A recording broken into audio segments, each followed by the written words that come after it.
Unfortunately, David, Nancy, Oh no! What? and Really? Braley? yeah, Wait, what? they're all dead. Oh no! This couple has just found out that their neighbors were massacred and that the killer is none other than the neighbor's son, Adlai Mester. My family was trying to walk in my room, and they're trying to get my heart. And my dad had a knife, and my sister had a sledgehammer, and I killed him. But what makes this case even more disturbing is what they find out about Adlai. So he was hearing voices, men and women. My mom kept saying, oh, he's just possessed. He's not possessed. And was he supposed to be taking medication, Yes, do you know? and I'm pretty sure that's why. This case was tragic, not just because of what happened, but because it never had to happen. They said he's not homicidal or suicidal, so they discharged him.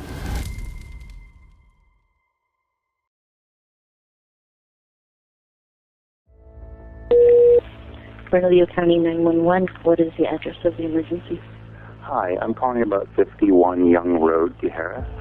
On the 13th of October, 2024, just around 15 minutes past noon, emergency dispatch in Tijeras, New Mexico, received this 911 call. We heard like several gunshots about an hour and a half ago, and thought what we heard was kind of like a dog crying.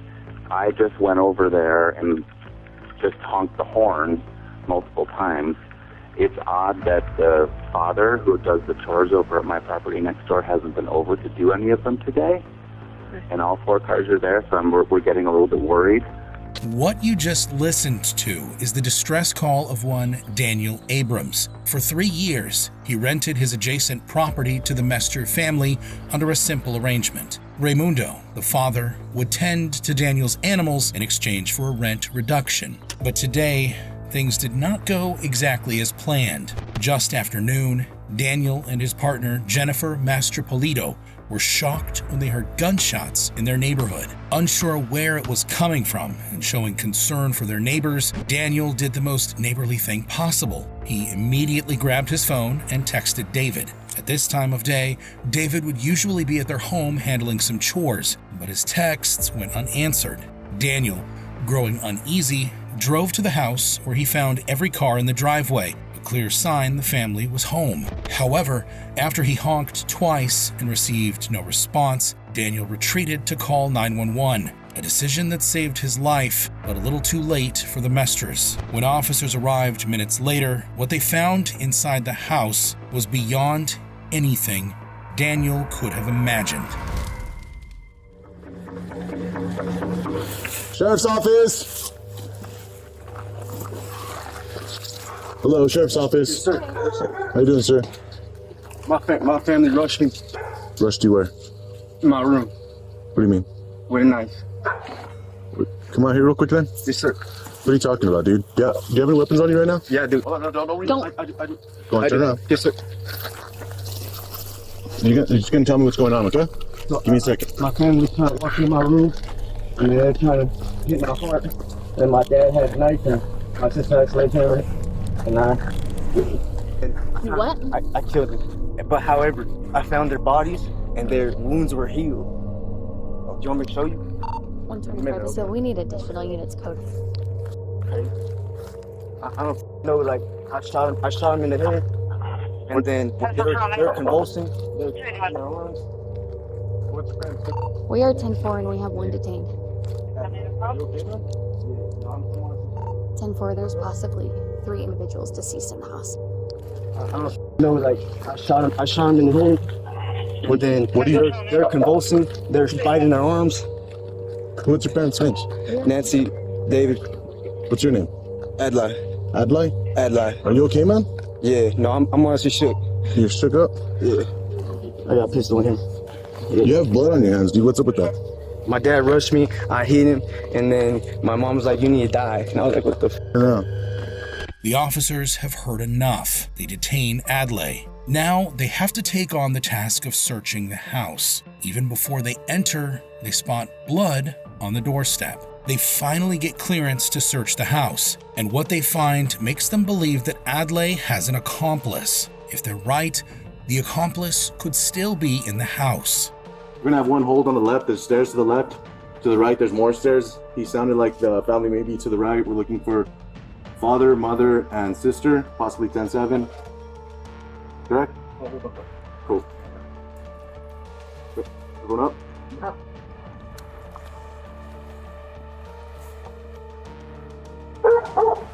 Fairfield County Sheriff's Office! Anybody inside? Come out with your hands up, open and empty. I'm moving with you guys. Looks like dogs are, you know. A lot of blood.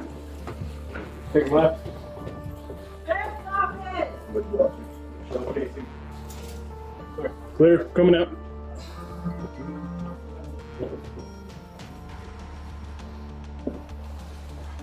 There's Casey hit that, right? You know, watch your step. The blood trail is primarily to that side.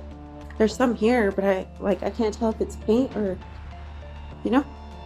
Discovering no accomplice in the house has the cops really worried, because it would mean that whatever atrocity occurred here, Adlai did it all by himself. Well, the detectives are in for a shock, because almost immediately they discover that Adlai's family are not the only victims of this massacre. I think this dog was shot too, so some of the blood may be coming from the dog. It's okay, boy. Maybe primarily from the dog. That's a chilling scene if I ever saw one. If the dogs were not safe from this onslaught, it's scary to think what the Mesters have been put through.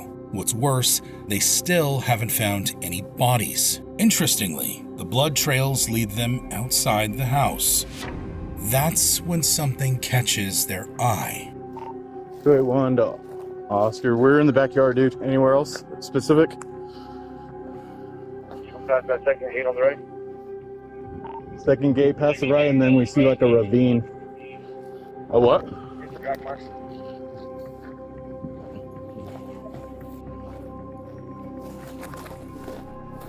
Yeah, I'm just staying out of the dirt fast. Okay, I got him. Ah. 281 SO. 3 deceased. 1 possibly looks like a juvenile.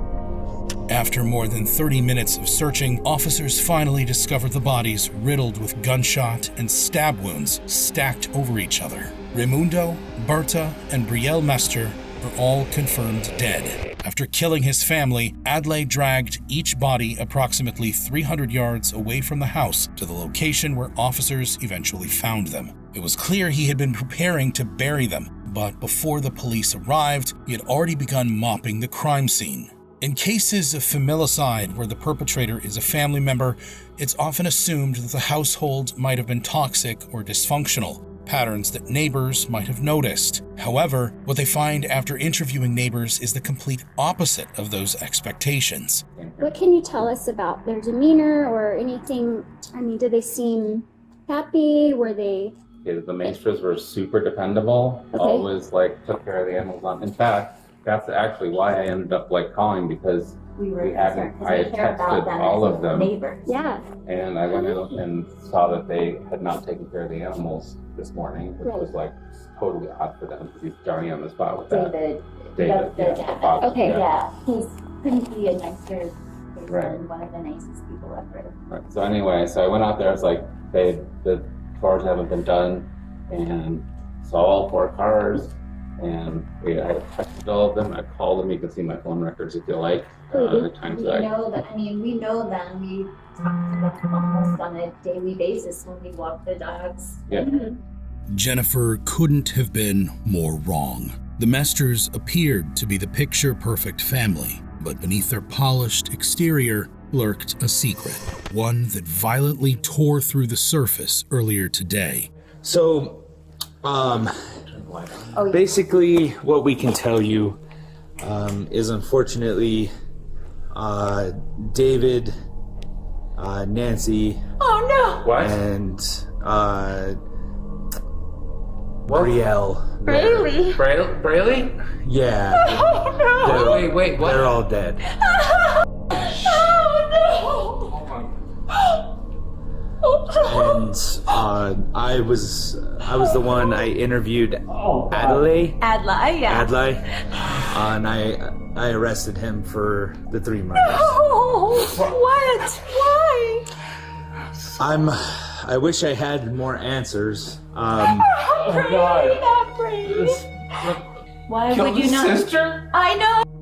So killed his sister? I know. Was he just like non-responsive? There was, I don't know if there's mental illness, mental health issues. I'm gonna say something's not right? Yeah. So we're not, I can't speculate about what happened because, he can't tell us. Something was going on in the Mester household. Officers immediately realized this as they observe Adlai in the interrogation room.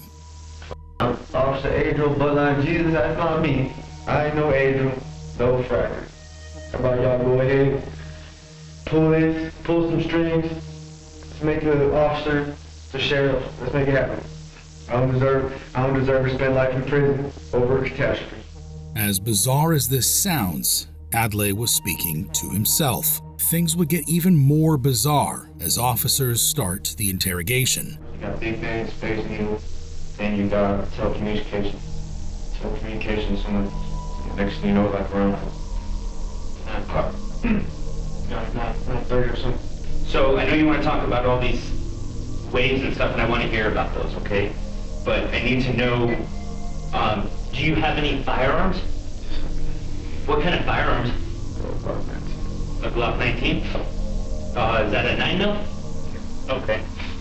Did you have that today with you? Yeah. Eventually, Adlai would confess his crime once more to the detective. And when you say you had to, what did you have to do? Kill. Okay, you had to kill him? Okay. And they lost consciousness, and I don't know what they do. Grabbing themselves, and I had to shoot the dog. You had to shoot a dog? And I was one of the third things. I was cleaning, but they hurt the police. Where did you shoot your dad? I shot my dad in the room. In the living room? What about your mom? Where did you shoot your mom at? My mom was saying that I killed her. The details of the massacre are more gruesome than what Adlai is saying. He used a gun his sister had gifted him a year earlier to shoot his father in the living room, hitting him in the head, chest, and arm. He then shot his mother on her back while she was on the staircase. He then bludgeoned her with a meat tenderizer. Tragically, his sister suffered a similar fate. Adlai struck her in the face with the same meat tenderizer. But remember when I said the gun was gifted to him by his sister? Well, Adlai is about to say something related that catches the detective's attention. And then where did you shoot your sister? That was the only time I killed my mom, my dad, my younger sister. Younger? You have an older sister? Yes, I do. Okay. Now this is very interesting news, because up until now, it seemed like the entire Mester family was gone. So the appearance of an older sister means the interrogation now has someone other than Adlai who may know something. But before we head over to her interrogation, check out this next question the detective asks that was closer to the true cause of this tragedy than he possibly knew. So today, and you're not in trouble if you did, okay? Today, did you take any type of drug or anything like that? No. Do you normally take anything other than like marijuana or anything? But like for a past week or two, I've been going to sobriety. So you've been sober? Yes. What were you usually on? THC. THC? So, Okay. Did you take any type of anything like that? Different. No? Okay. Right. So far, Adlai has made it clear he killed his family. The only question left to answer is why. And the detectives are hoping that Adlai's sister can provide answers to this question. But what she reveals will break this case. Do you have any family members that live here? Not here. Not in here, but like in Tejares? Yes. Okay. What is your mom and dad's name? Bertha Nancy Mestre, and then my dad is Raimundo David Mestre. Okay. And your sister is Braylee? Mm-hmm. Okay. There's really no good way to tell you. So, your mom, your dad, and your sister are dead. I wasn't expecting them. was not expecting them. And unfortunately, I arrested your brother, Adelaide, for their murders.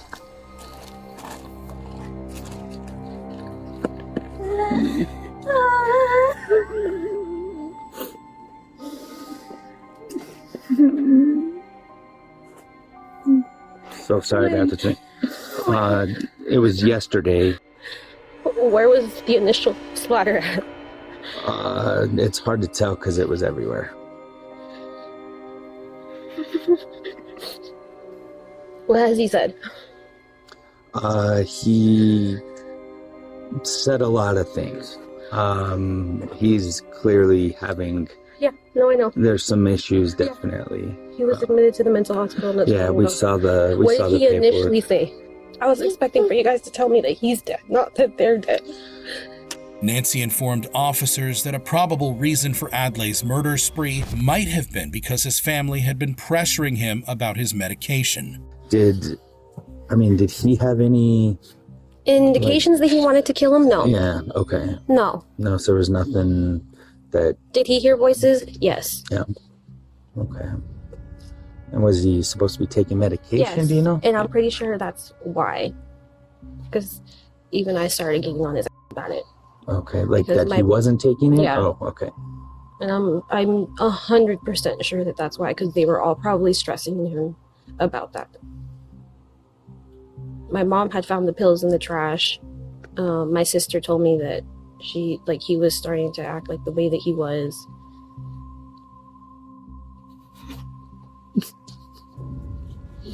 But his hallucinations, so he had auditory hallucinations. They were never to inflict pain on somebody else. Yeah. During this interview, we will also find out that despite his mental state, with some proper guidance, this entire situation could have been avoided. I'm sorry, but what the f*** is wrong with him? There's a lot. A lot. Yeah. It just kept getting brushed off. Yeah. My mom kept saying, "Oh, he's just possessed. He's not possessed." Yeah, he talked about possession. That's my mom. It's not. He's enabled out from a young age. There was no structure or guidance, and he'd done whatever he wanted, and he grew up, and you got to figure it out. The only structure he had was when he lived with me in Texas. Yeah. He had his jobs. He paid bills for the house. Later that day, detectives find documents related to Adlai's medical and mental evaluation from the time he was in a mental hospital. He had been hearing voices and at some point even tried to join the police force. But because he showed no signs he was homicidal or suicidal, he was later released. Knowing this, some of the weirder things Adlai had said before now begin to make more sense. And their wounds were healed. I mean, they're trying to get my heart. The cops had arrested and been interrogating a mentally unstable person all this while. Apparently, the crisis had occurred due to an episode he had. But things are about to get worse as back in the interrogation room, Adlai will gradually get irritated and is on the brink of another dangerous episode. Around 9 p.m. we're like facing, there's like silent waves. So I was just aiming at cell towers, top of Big Ben, top of Seattle. And then I was hearing a lot of silent waves and a lot of women were hurt. So can I write some down? Sure. So I continue to dodge around 8, 9, whatever size equals S-E-I-S-M-I-C. So I see waves. Big Ben, Space Needles. Adlai is losing it before our very eyes, and there are no cuffs on him. When the officer leaves the room, Adlai grows increasingly frustrated, realizing they have no intention of letting him out anytime soon. In response, he takes a water bottle offered to him and urinates in it, a clear sign of his frustration that the officers fail to recognize. Hey, Detective Carroll, go and sit down for me, okay? Alright. So, that's gross. Sorry, You should have told us, dude. We would have taken you to the bathroom, bro. May you please release me? What's that? May you please release me? Release you where? From this? We can't, man. Am I gonna spend the night? You're gonna spend the night probably in jail. Nice. Faced with the realization that he would be spending the night in jail, Adlai's mind finally gives in. He snaps.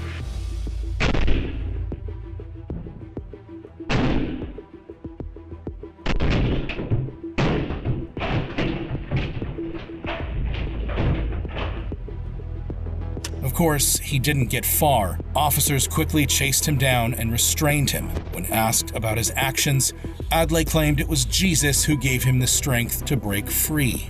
Stop! Alright. Stop! Alright. Okay. Turn around. We're gonna die about it. Turn around. Put your hands behind your back. Turn around, put your hands behind your back. I think you just need to take a deep breath. Right, Jesus. I'm gonna have a bunch of energy get on me. Yeah? Become powerful. Well, let's not be powerful now, okay? I just need you to relax, okay? Cool. Yeah, absolutely. All right, man, we're gonna go sit you in a car, okay, brother?